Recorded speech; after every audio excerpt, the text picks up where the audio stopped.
포항세명기독병원 뇌혈관센터에서 근무하는 신경외과 전문의 최범진입니다. 제가 오늘 말씀드릴 내용은 안면 떨림입니다.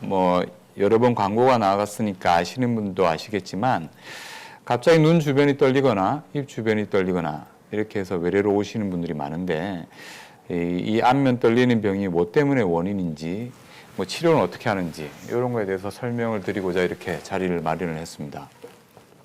자, 본격적인 내용 전에 광고를 하나 하도록 하겠습니다. 저희 포항세명기독병원 뇌병원을 새로 이렇게 오픈을 하였습니다. 원래 부산은행 자리에 있던 건물을 허물고 지하 1층, 지상 12층으로 건물을 새로 지었습니다. 1층에는 신경외과 및 편의시설을 배치를 하였고 2층에는 신경과 및 신경생리검사실, 그 위로 뇌질환 환자 전용 입원실 및 재활치료실, 중환자실을 배치를 하여서 뇌질환 환자들이 원스톱으로 진료, 진단, 검사, 치료가 가능하도록 이렇게 고려를 하였습니다. 또한 뇌질환 환자의 특성상 갑자기 증상이 발생하여서 응급실로 오시는 경우가 많습니다. 저희 뇌병원을 응급의료센터 바로 옆에 지어서 뇌질환 응급 환자들이 진단 및 치료에 있어서 낭비되는 시간이 없도록 동선을 고려를 하였습니다. 4월 달부터 본격적으로 뇌병원에서 진료를 시작합니다. 좀 더 전문적이고 체계적이고 편안하게 진료 볼 수 있도록 노력하도록 하겠습니다. 자, 이제 다시 본론으로 들어와서 안면 떨림에 대해서 강의를 하도록 하겠습니다. 안면 떨림, 크게 얼굴이 떨리는 증상을 일으키는 병은 크게 세 가지입니다. 제목은 어려운데 사실 내용은 그렇게 어렵지가 않은 병이니 너무 걱정하지 마시고 잘 설명 들어주시기 바랍니다. 첫 번째, 안면근 파동이라는 병이 있고, 두 번째, 안검경련이라는 병이 있습니다. 세 번째, 반측성 안면 경련 혹은 반측성 안면 연축이라고 불리는 병이 있습니다. 자, 차례대로 보겠습니다. 안면근 파동은 자연적으로 발생하는 눈꺼풀의 미세한 근육 섬유의 수축이 일어나는 병입니다. 말만 들어서 너무 어렵고 이해도 잘 안 가실 건데 나중에 영상을 준비했으니까 한번 보시면 쉽게 이해가 가실 겁니다. 증상은 수초에서 수분, 길어도 하루나 이틀 정도면 사라지는 병이고, 대부분 성인 남녀뿐만 아니라 소아나 청소년에서도 일어날 수 있는 질환입니다.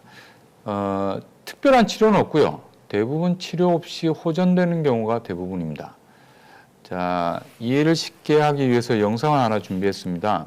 이 영상은 구글 이미지에서 발췌한 영상입니다. 자, 이 환자의 눈 밑을 좀 자세히 보시기 바랍니다. 너무 미세하게 떨려서 잘 안 보이실 수도 있는데, 자, 지금 여기 보시면, 여기 보실까요? 눈밑이 파르르 떨리는 거 보이실 겁니다. 대부분 이런 병입니다. 환자들이 어떻게 오시냐면, 제가 며칠 전에 갑자기 눈밑이 파르르 떨렸어요. 아니면 눈꼬리가 파르르 떨리더니 얼마 안 있어서 증상이 사라졌는데, 오늘 또다시 나타나서 깜짝 놀라서 왔습니다. 혹시 이게 뇌졸중의 전조 증상입니까? 이렇게 걱정을 하셔서 오십니다. 안면근 파동은 원인은 특별한 게 없습니다, 사실. 과다한 커피 섭취 혹은 핸드폰이나 TV를 많이 보시는 것, 불면증, 피로, 스트레스, 그다음에 복용 중인 약물이나 술이 원인인 경우가 대부분입니다. 원인이 특별한 게 없으니 치료도 사실은 특별한 거 없습니다. 충분한 수면 취하시고 핸드폰이나 TV를 자제를 하시고요. 커피 섭취 줄이셔서 내 몸의 컨디션을 조금 호전시키면 대부분 사라집니다. 그럼에도 불구하고 증세가 또 반복적으로 나타나신다면 잘 아시는 것처럼 마그네슘, 이런 종합 비타민제나 이런 마그네슘이 들어있는 약을 섭취를 하시면 대부분 증상이 사라집니다. 그래서 안면근 파동은 크게 걱정을 안 하셔도 되는 질환입니다. 두 번째, 안검경련입니다. 눈 주변 근육의 지속적이고 반복적인 불수의적인 움직임이 나타나는 질환이고요. 눈꺼풀이 감기거나 눈밑이 떨리는 증세가 반복되는 질환입니다. 초기에는 눈을 깜빡이는 횟수가 점차 증가하다가 시간이 지나게 되면 좀 이거는 심한 경우인데 눈꺼풀이 마비가 일어나기도 합니다. 주로 이것도 특별한 원인은 없고요. 피로, 수면 부족, 스트레스, 강한 빛과 같은 눈의 자극에 의해서 나타나며 50대 이상의 여성에서 남성분들보다 조금 더 많이 일어납니다. 한번 발생하면 요거는 조금 길게 일어나서 증상이 수일간 지속되기도 하고 또 사라졌다가 나타났다가를 반복하기도 합니다. 아무런 치료 없이 사라지기도 하고 어떤 경우는 증상이 너무 지속되어서 수개월 혹은 평생 지속되기도 합니다. 자, 이해를 돕게 하기 위해서 영상을 하나 준비했습니다. 자, 이 이미지도 구글에서 발췌한 이미지입니다. 자, 보시면 이렇게 눈 주변을 계속 깜빡입니다. 이 환자가 의도적으로 이러는 게 아니라 눈을 안 감으려고 하는데도 불구하고 내 의지와는 상관없이 이렇게 지속적으로 눈이 깜빡이는 이런 병입니다. 환자들이 어떻게 오시냐면 외래 와서 며칠 전부터 제가 스트레스를 많이 받았는데 그러고 나서 눈이 자꾸 감겨집니다. 아니면 제가 운전면허를 처음 땄는데 한여름에 강한 햇빛 아래서 운전을 하다 보고 집중을 하다 보니까 자꾸 눈이 감기고 눈이 잘 안 떠지고 눈이 떨리고 이렇게 오십니다. 초창기 증상은 안구 건조증과 비슷하게 나타납니다. 안구통이 동반되는 경우도 있고 눈이 뻑뻑해지고 자꾸 눈이 마르고 그래서 눈이 자꾸 감기고 이런 증상들이 일어나기도 하는데 점차 증상이 심해지면 요 병을 생각을 해봐야 됩니다. 치료는 특별한 원인이 없기 때문에 역시나 마찬가지로 충분한 수면을 취하시고 카페인 섭취를 줄이시기 바랍니다. 그럼에도 불구하고 증상이 반복되고 재발된다면 이런 신경안정제나 근육이완제, 항콜린성 약물을 쓰기도 합니다. 그런데 이런 약물을 쓰다 보면 초창기 증세가 경미할 때는 조절이 잘 되지만 증상이 자꾸 심해지는 경우에는 약물의 농도를 올리거나 종류를 좀 많이 써야 되는데 그렇게 하다 보면 환자분들이 자꾸 졸린다, 피곤하다, 몸이 너무 노곤하다 이렇게 호소를 하십니다. 약물에 반응이 없고 이렇게 약물로 조절이 잘 안 되면 그때는 보톡스 주사를 맞기도 합니다. 여러분들이 잘 아시는 그 보톡스 주사입니다. 성형외과, 피부과에서 많이 쓰는 보톡스 주사인데 눈 주변에 근육에 보톡스 주사를 놓게 되면 근육이 일시적으로 마비가 되게 됩니다. 그래서 안 떨리게 되는데 효과는 보통 2달에서 3달 정도 이렇게 갑니다. 2-3달 뒤에 증세가 다시 또 나타나게 되면 역시나 보톡스 주사를 또 맞기도 하기도 하고 그런데 보톡스 주사의 단점이 자꾸 맞다 보면 이 주변의 근육들은 마비가 되지만 새로운 신경들이 다시 자라나게 됩니다. 그렇게 됨으로써 결국 효과가 자꾸 떨어지게 되고 나중에는 주사를 맞아도 증세가 호전이 되지 않는 경우가 있습니다. 이럴 때는 드물긴 한데 눈 주변 근육을 절제하는 수술을 하기도 합니다.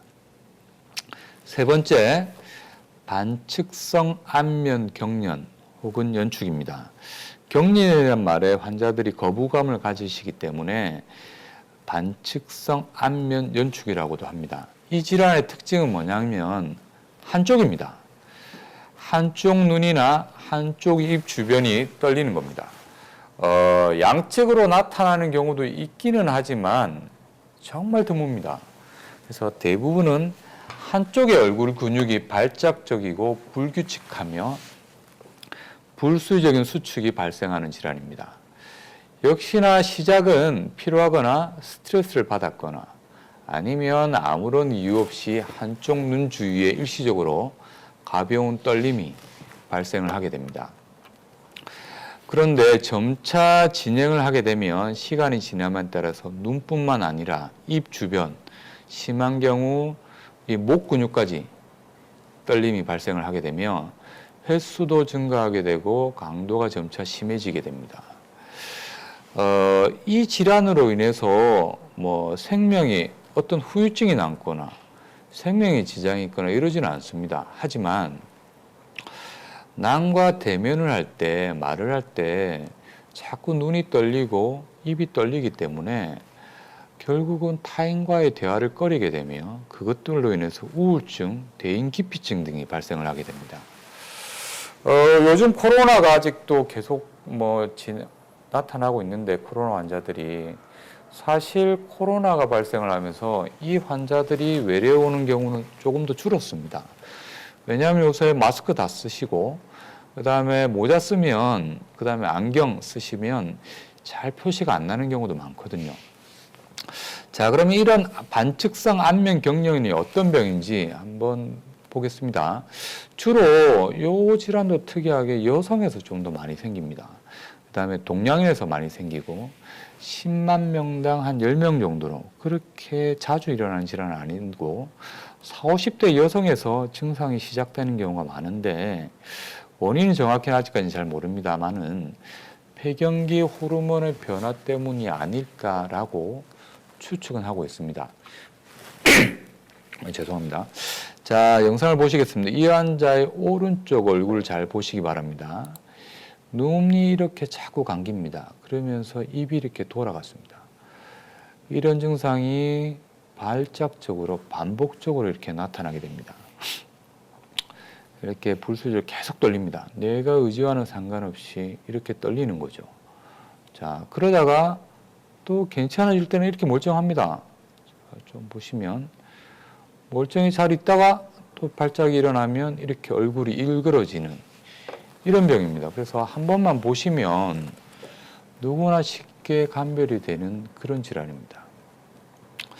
자, 그러면 왜 이런 일이 벌어지느냐?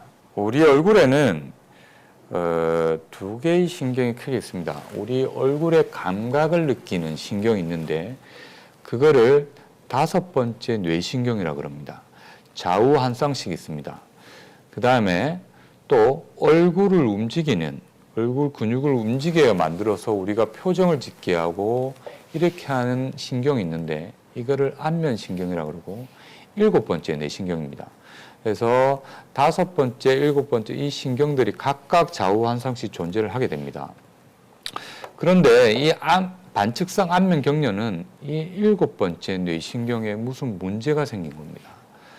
자, 그 기전을 조금 더 자세히 보시면 아까 말씀드린 대로 이렇게 얼굴을 움직이는 신경이 이렇게 있는데 이 신경은 사실은 뇌의 저 깊은 곳에서 나오게 됩니다. 아까 얼굴의 감각을 느끼는 신경이 이 중간 부분쯤에서 나오고 뇌간에 얼굴을 움직이는 신경은 이 뇌의 연수라는 부분은 상단 부에서 나오게 됩니다.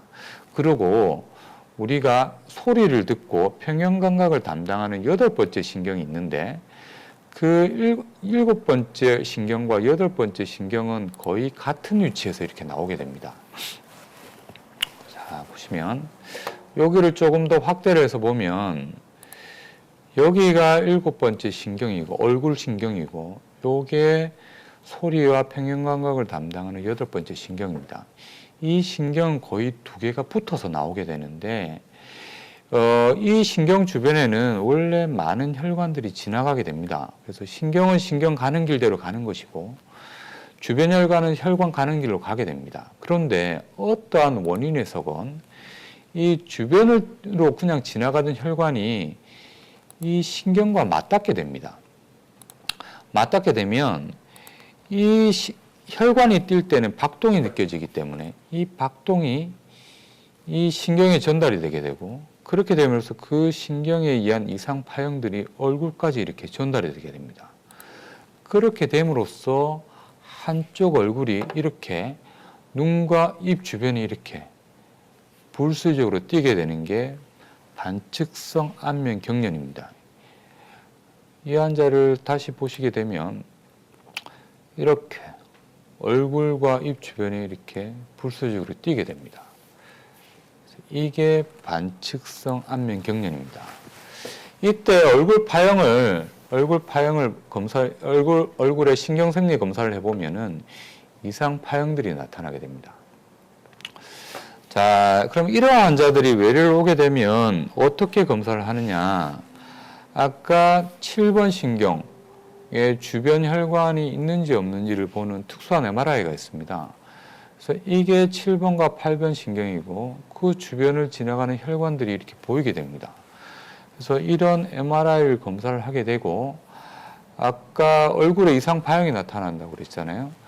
그런 이상 파형이 나타나는 것을 이렇게 검사를 통해서 진단을 하게 됩니다. 그래서 이렇게 진단을 하게 되면 치료는 어떻게 하느냐? 약물 치료와 보톡스 주사, 뭐 수술 이렇게 크게 세 가지 방법이 있습니다. 증세가 처음 시작하시는 분들은 이런 수술적 치료를 바로 권해드리면 하시는 분들은 아무도 없습니다. 대부분 다 약물을 드시게 됩니다. 약물은 아까 말씀드린 그런 약물들입니다.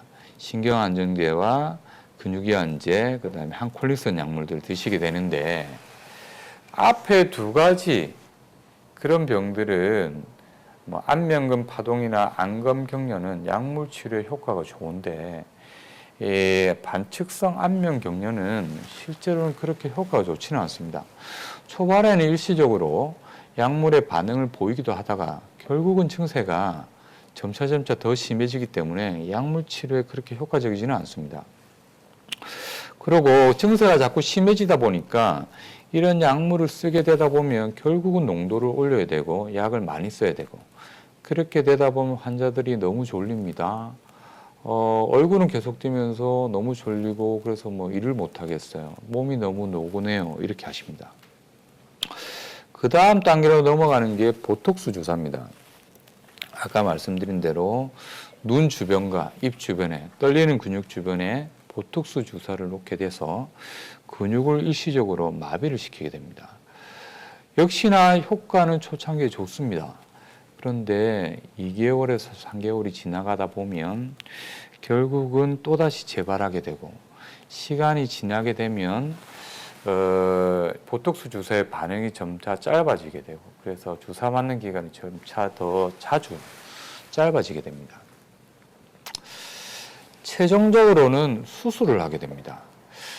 환자들한테 맨 처음 이런 질환이 오셨을 때 수술적 이런 전반적인 치료에 대해서 설명을 드리게 되면 결국 그 환자들이 수술하는 데까지 평균은 한 짧으면 3년, 길면 5년 이 정도 걸리는 것 같습니다.